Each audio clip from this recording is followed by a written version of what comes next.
What's up everyone, it's Dakota and welcome back to another modern video, and today we're going to be doing something a little bit different. So on my channel, as you know, if you have been kind of following, we usually do a modern deck and a pioneer deck every week, and I think I've went over enough of the decks in the format and modern just kind of like stayed in like the same place for a while that I actually want to make a list, a two-part series of basically like the 8 decks that I would recommend to play for the modern format. Now, for part one, it's going to be some of your like usual suspects, like the heavy hitters of the format, and I believe like why they are that way, why they are the most played decks in the format. And the other one are going to be some decks that I think are more niche picks that might be a little bit more difficult to play for not nearly as high as a win rate, but I think definitely have like a higher ceiling and can beat some of these more popular decks in the format. So, without further ado, let's go ahead and get right into it. So the 4 decks that, of course, I'm not going to spoil in the beginning of it because why the heck would I do that? We're going to go in order and then we'll kind of wrap them all up in the end. So the deck that I have and I want to go over first is the Blue-Red Merced deck. Now, everyone's familiar with it because it's always been like a top 2 deck in the format, and rarely is it ever number 2, which, according to TG Goldfish, I believe it's second in metagame share, but it's like very close behind one of the other decks that I actually have on this list. So, the Blue Red Murktide deck isn't flashy. Like, we know it just kind of follows the same formula of like how these tempo strategies, like when you see Delver and stuff like that in Legacy, and like earlier parts of like Standard when it was legal and things like that. So while the deck isn't doing anything necessarily unfair like some of the other decks that are going to be on this list, in particular like Team of Rhinos and 4-Color Creativity, but it does play out pretty well in the early, mid, and late game, thanks to its very powerful creatures and the powerful disruption it has access to. If anyone that doesn't know, Ragavan is probably the best creature in the format, is easily probably the best red one drop like ever printed, aside from like Goblin Guide getting the nod for being the more aggressive creature just from having haste on it. So with this deck having access to the most powerful red one drop in the format, in conjunction with probably one of the best 2 drops to be playing in the format in Ledger Shredder, and honorary 2 drop Murktide Regent, which this deck can easily make an 8/8. Having the best cantrip in the format in Expressive Iteration, having these other cards that help trigger your Dragon Rage Channeler, which might be the worst creature in the deck, but is still very, very good and can close out a game very quickly. If you can kind of see where I'm going with this, the deck kind of checks off all the boxes of just early threats that put pressure on your opponent. If you get a Ragavan going early, with how efficient this deck is, you can cast multiple spells a turn, which means from like turn 2 onward, you're casting like Ledger Shredders and triggering Connive almost like every turn on your turn and on your opponent's turn, which of course just makes a giant flyer, which makes even like Unholy Heats, not very good against it. So you have this like slew of actual counterspell. You have expressive iteration, you have your own unholy heats, lightning bolts, and stuff like that. You're just able to keep the board clear so your creatures can go in and attack. On top of that, like your opponent tries to like remove your creatures, you have the protection to back them up as well, with counterspell or spell pierce and things like that. So, kind of like to wrap it up, even though Murktide isn't like super, it's not like sexy, it's not attractive, it's not, going way over the top of everybody else, but it doesn't really need to. It just gets to play its efficient threats, play efficient cards, and win and kind of dispatch of opponents relatively quickly, if they let a Ragavan go or really any of your other creatures go unchecked for long enough. Obviously, it does have a little bit of weaknesses, like endurance is like its worst enemy. But really at this point, if endurance was that much of a hindrance to the deck, it wouldn't be as high in the metagame and wouldn't continue to be this high in the metagame. So, Murktide Regent, probably one of the safest choices that you can make in the format. And of course, its win rate and your ability to win games that you might not be able to win kind of go up with the more experience that you have with playing this deck. But in all purposes, like I think is probably one of the easiest decks to of the four to kind of pick up, play, and see instant results, and of course get better over time with more knowledge and checking off the boxes of being efficient and being interactive, uh, really when it matters. One. Next here, we're going to get into some of the other decks that are doing a little bit more unfair things, at least compared to Murktide region. So the next deck that we have is Hammer Time. Is it an aggro deck? Is it a combo deck? I think the answer is kind of both. So Hammer Time has this innate ability to where it can end games on turn 2. With you simply having a Cigar Aid on turn 1, so you're able to even just like play your hammers at instant speed, which will be important here in a second, and automatically equipping those equipments to creatures once those equipments enter play. So you could play an Ornithopter, Cigar Aid on turn 1, play another land, really doesn't matter. Attack with the Ornithopter. It has flying, so unless your opponent's playing a card like Arboreal Grazer or a 1 mana like Reach threat, your opponent's not going to be able to block it. But after the blocks, it could be declared, but obviously can't be because you probably can't block the Ornithopter. You can just play Hammer, automatically equips to it. Play another Hammer, automatically equips to it. That's 20 damage right there. Ending the game on the spot and almost essentially unblockable fashion. Even if that doesn't happen, if your opponent even has just one hammer that they can play, it still ends up being a big chunk of damage, doing 10 damage to your opponent. Maybe they shocked a land into play to like play something. You're at 8, and the Ornithopter is continually lethal on top of any other creatures that they could play that they could just flash in another hammer in on it. Followed up with if the turn 1 play was like, say, Urza Saga into the Springleaf Drum into an Ornithopter into Sigarda's Aid, even if you just have the one hammer in that scenario, your Urza Saga is then going to get a Shadow Spear on the on turn 3, and when you're sitting at like even 10 life, let's say, you then have a 11 power trampling creature that also has lifelink, which means that you are probably not going to be able to race this deck anymore. You're going to have to immediately find an answer for the Ornithopter, or else it is going to kill you. And even if you find an answer for the Ornithopter, you have cards. You have cards like the Surge of Salvation, which is going to be able to like give their permanent hexproof and essentially prevent all damage. I think it's protection from like black and from red. On top of that, like even if they don't have it, they're able to remove it. Pure Steel Paladin is also going to just get to free equip those equipments to another creature, allowing you to attack with big creatures, forcing you to block, and then move those equipments on the other creatures so then those creatures can end up playing defense as well and make it very hard for you to attack, even if the hammer deck doesn't have Shadow Spear. Obviously, forcing your opponent to block and just kind of like chump in a way, and then knowing that like they don't really have that many good attacks because you have just this hammer sitting in play, uh, definitely hurts of trying to play against it. And before like Surge of Salvation, and even like the Blacksmith skill and things like that, you were able to kind of like sequence like your removal and things like that in a way that you could like punish these hammer decks. And now with the format going even farther, again with Surge of Salvation, with just kind of more general knowledge of playing the deck, it is a lot harder to kind of catch this deck with his pants down. You know, so Hammer definitely up there. It's a powerful deck that can end the game very quickly, doing something relatively unfair. But on top of that, just getting to play a pretty decent long game as well. Just getting to play some of the utility equipments. You have a Cauldron Complete that you can go fetch with your Stoneforge Mystics. You can go get a Sword of Fire and Ice. You can go get Nettle Cyst, whatever that you'll need. And those equipment can help you like close out the game quickly. And of course, like Urza Saga, making big constructs to then go get Shadow Spear to run you over as well. So Hammer Time definitely getting a top 4 spot in this list, purely on the fact of it's coming.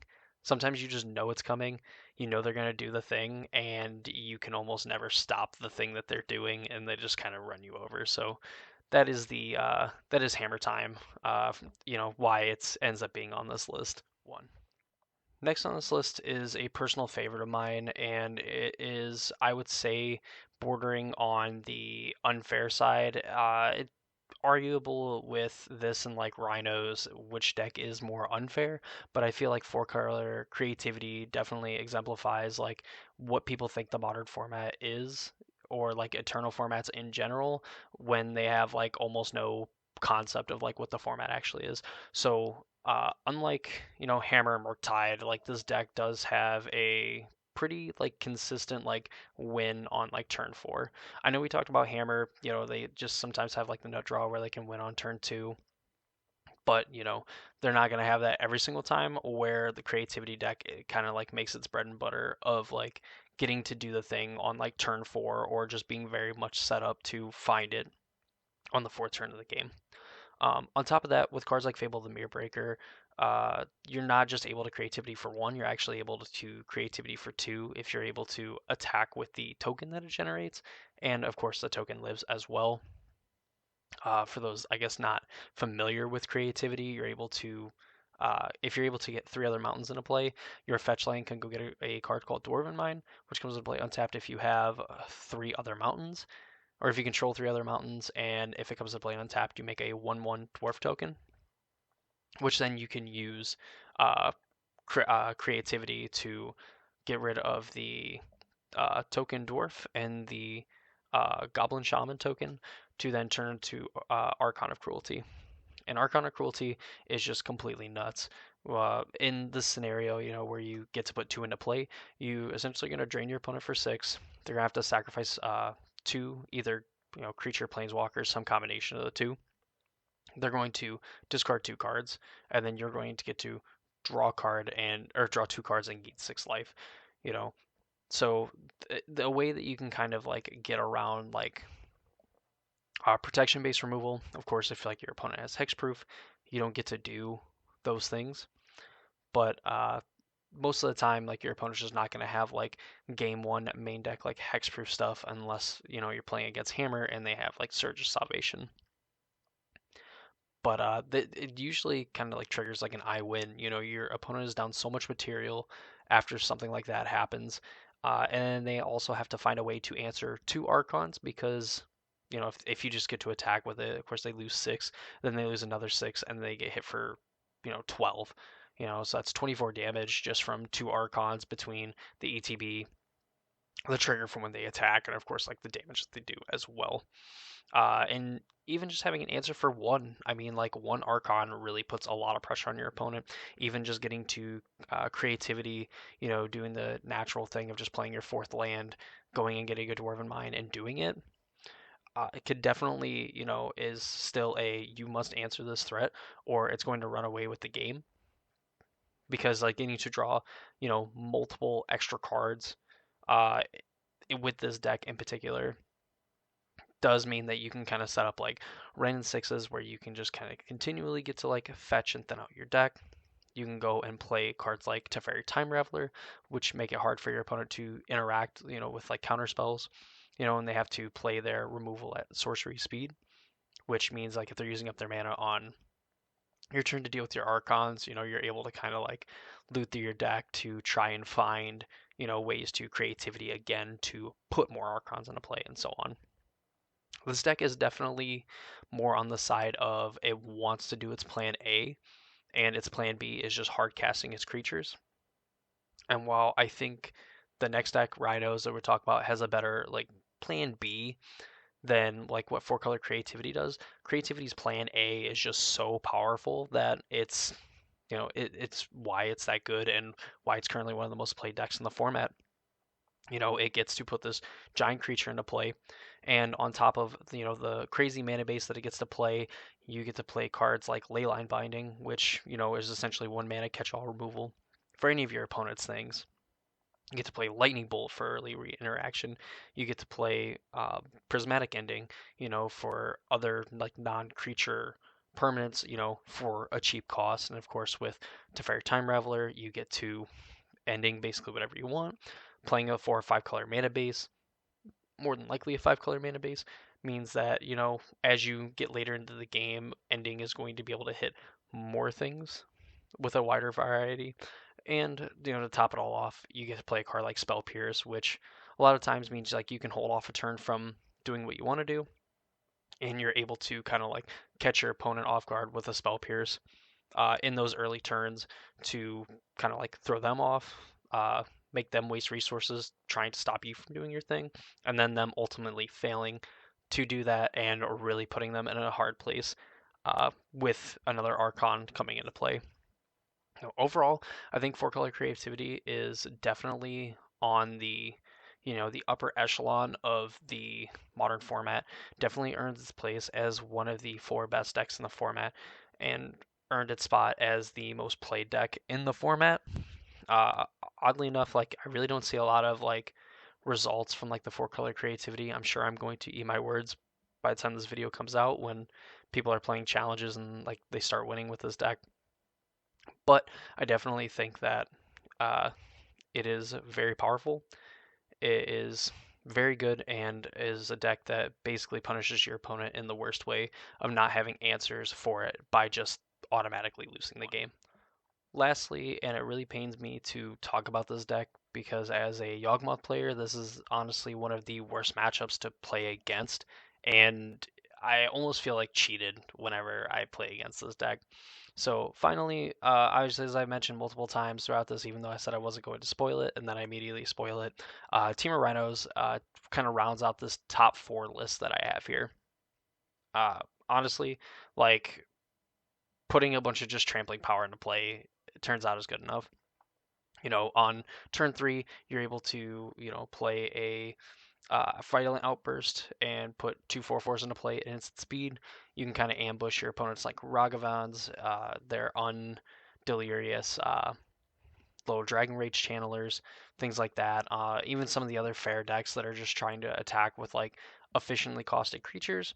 You get to just like put these 4/4s into play, give them like plus O, whatever, and either they trade with like an opponent's really important creature, or they just gobble it up, and then you're able to kind of go on the offensive on the next turn, attack for 8. They can't really profitably block because you're just not going to be able to chump block it. It tramples. Of course, following the same formula as like Murktide, being able to back it up with like interaction, even though Cascade basically means that or because of the nature of this deck, you cannot play things that cost 2 or less. You can kind of get around those things by playing cards like Fire Ice. You get to play Boom Bust. You get to play, these pitch elementals, which, while you don't necessarily get to keep them around, there is a time where you get up to, 4, 5, 6 mana and you're able to play them, get their effect, and of course get to stick around, mainly looking at like Fury. You get to play cards like the Endurances, which can mess with like your opponent's graveyard. And if that wasn't enough, on top of all that, and just the absurdity of like the Cascade mechanic and the Footfall decks as a whole, it has now kind of evolved into playing Murktide Regent as well. Just getting to make this giant flyer and get it out of Unholy Heat range. So while your opponent is kind of like Unholy Heating your rhinos and stuff like that, they are slowly dying to the giant flyer on the other side of the table as well, which kind of throws off the dynamic because a lot of the time, like you wanted, like fatal pushes and things like that, specifically like for rhinos, and now like there is a card added to the deck that makes fatal push even worse to bring in because you get to deal with the rhinos, but you don't get to deal with the giant flyer, but like you still need to deal with them, and it's just crazy. This deck has kind of adapted and like iterated itself and found ways to kind of like stay in like the top 5 uh, percentage of like or play percentage, based on like goldfish and things like that. And I mean, really, it just comes down to getting to put a ton of power into play super early and even getting to do it often. Like when your opponent goes like turn 3, like Violent Outburst or Shardless Agent to go put 2/4/4s into play, and then on turn 4 they do the same thing, and on turn 5 they do the same thing. It's just really hard to keep up with because like they're essentially like 2 cards, or like card and a half. Uh, requires you to spend like 2 or 3 cards of your own to deal with them, and when they just get to do it, seemingly every turn. At least in my case, it feels like my opponent, like on average, if they're playing Rhino, gets to draw like 3 Cascade cards and gets to play them like turn after turn, which again makes it impossible for you to be able to keep up with like that kind of value. So that's how the Rhinos deck can kind of like, for lack of a better term, like trample over you and just kind of make you look silly, you know, playing like winning the game in a fair way, but doing it having an unfair way of enacting that game plan.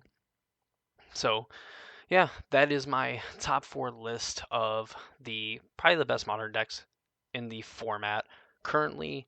As I'm recording this video, June 2nd.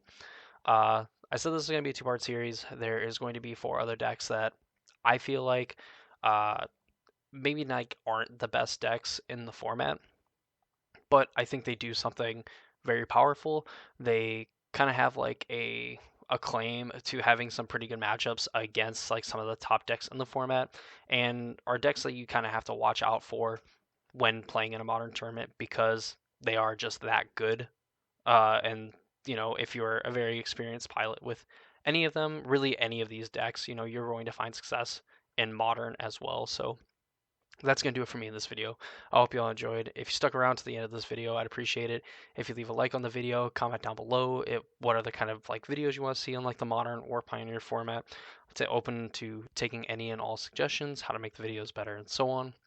Uh, Feel free to subscribe to the channel, ring the notification bell as well, uh, so you get notified for videos like this, other modern videos, and pioneer videos as well. That's going to do it for me. I hope you all enjoyed, and I hope to see you all in the next video.